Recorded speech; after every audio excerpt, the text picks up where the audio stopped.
Now back to our local politics here in the United States. As you know, Hillary Clinton apologized for her comments, suggesting that one reason she didn't drop out, or hasn't, is after all that Robert F. Kennedy was assassinated in June during the primaries in 1968.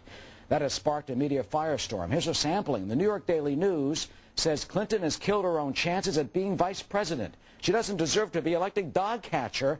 Say goodnight, Hillary, and go away. The Boston Herald says half the country can't stand her or trust a word that she says. But then there's this from the Atlanta Journal-Constitution that says basically, what is the outrage about? She did not mean that Senator Obama or suggest that he would be assassinated. So what is Liz Trotta's take? She joins us now. Boy, this is really a media a frenzy on both sides. The only thing that we missed on the headlines is that the Daily News, Michael Goodwin, also said, we have seen an X-ray of a very dark soul. Ooh. Which is a campaign killer if I ever heard one. Well, you know, for years the media has told us that Hillary Clinton is the smartest person in the world. And that's up for grabs now, and the media is catching on to that as well. The vast right-wing conspiracy blame has been undermined by her evasions, by her outright lies, if I may say, by her pandering, by her race baiting, and now we have what some are reading as a suggestion that somebody knock off Osama, Obama. Well, both, if we could. Well, you know, talk about how you really feel.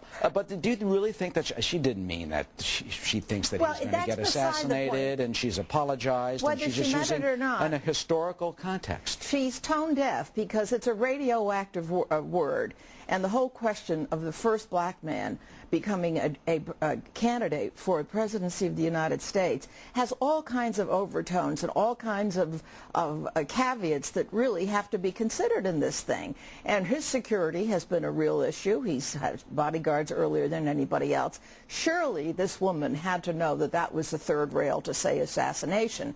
And it's hard to argue for her in this because it isn't the first time she's made this step. And the press really, the media really has turned around on her completely now. But in her defense, she is citing an historical situation that that happened during the primaries, 5 months plus out from the election.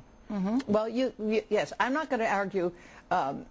What's really important here is not whether she meant it or not, which is not for me to decide, but how the story broke. Are you interested in that? Yeah, because this stuff like suddenly hits, and it's a monsoon. It was an absolute test case of the internet versus journalistic competition. Here you have all the reporters that are on the campaign trail with Hillary, and they're watching it they're watching this editorial meeting with the Sioux Falls paper on a live video feed. And it's technically not perfect. It's slow, so they're not paying attention. So a New York Post reporter, not even there, is watching the internet and breaks the story on the Drudge Report. Right there live, goes on the internet, on the media. It's the new world of the media.